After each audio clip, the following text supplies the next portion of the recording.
Hello everyone, আমি আপনাদের পেটু প্রবাসী আবার চলে এসেছি একটা নতুন ভিডিও নিয়ে। আমার ভিডিওগুলো ভালো লাগলে প্লিজ একটা লাইক, ফলো আর সাবস্ক্রাইব করবেন।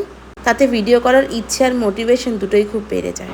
এই যে পাজিটা দৌড়ে দৌড়ে যাচ্ছে, এটা আমার মেয়ে ব্রিয়ানা। সে আজ খুব এক্সাইটেড, তাই আর না দাঁড়িয়ে দৌড়ে দৌড়েই মলের ভেতরে ঢুকে গেল।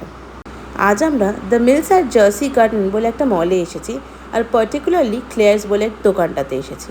আজ আমরা এখানে এসেছি আমার মেয়ে ব্রিয়ানার কান ফুটো করতে। এবারে বার্থডের আগে আমাকে বলল, মামি I want my ears pierced. ওর বেস্ট ফ্রেন্ডের কানে ফুটো আছে, সে ইয়াররিংস পরে, তাই ওকেও নাকি এবার থেকে ইয়াররিংস পরতে হবে। এই ক্লেয়ার্স বলে ব্র্যান্ডটা আমেরিকার একটা খুব জনপ্রিয় ব্র্যান্ড। 1961-এ আমেরিকার শিকাগো শহরে এই ব্র্যান্ডটার জন্ম হয়। বাচ্চাদের অ্যাক্সেসরিজ আর ইয়ার পিয়ার্সিংয়ের জন্য এই ব্র্যান্ডটা প্রচণ্ড প্রচলিত। এখানকার বাচ্চারা প্লাস ইয়াং মেয়েরা এই দোকানটাকে খুবই ভালোবাসে। আর ভালোবাসবেই না কেন বলুন? দেখুন কি সুন্দর, কি যত্ন করে কানটা ফুটো করছে।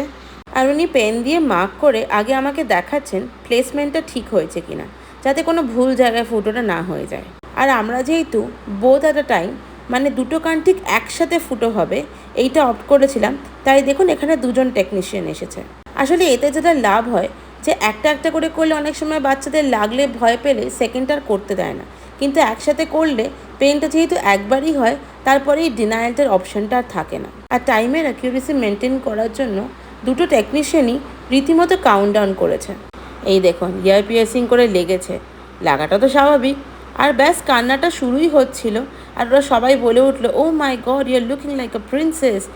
আর বলেই যে আয়নাটা সামনে ধরেছে, ব্যাস আস্তে আস্তে কান্নাটা হাসিতে ট্রান্সফার হয়ে গেল। আর মজার কাণ্ড দেখুন, মেয়েকে দেখে এখন বাবারও শখ হয়েছে কান ফোটানোর। ক্ষেত্রেও দেখলাম টেকনিশিয়ান আগে ঠিক পেন দিয়ে মার্ক করে ঠিক পয়েন্টটা ডিসাইড করে নেয় ঠিক কোনখানে পিয়ার্সিংটা হবে। এবার যদি কারোর মনে হয় যে তাদের পয়েন্টটা ঠিক লাগছে না, তারা একটু শিফট করতে চায়, তখন ওরা অ্যাকর্ডিংলি সেটা করে দেয়। আমাকেও একবারও দেখিয়ে নিল যে পয়েন্টটা ঠিক হয়েছে কিনা। যেহেতু ওর একটাই কান ফুটো করেছে, তাই একজন টেকনিশিয়ানই করেছে। তবে এই পুরো প্রসেসটা থেকে যেটা জানতে পারলাম, যত ছোট বাচ্চা হবে ততই বোধহয় ব্যথাটা কম লাগে, বড় হয়ে গেলে বোধহয় ব্যথাটা অনেক বেশি লাগে।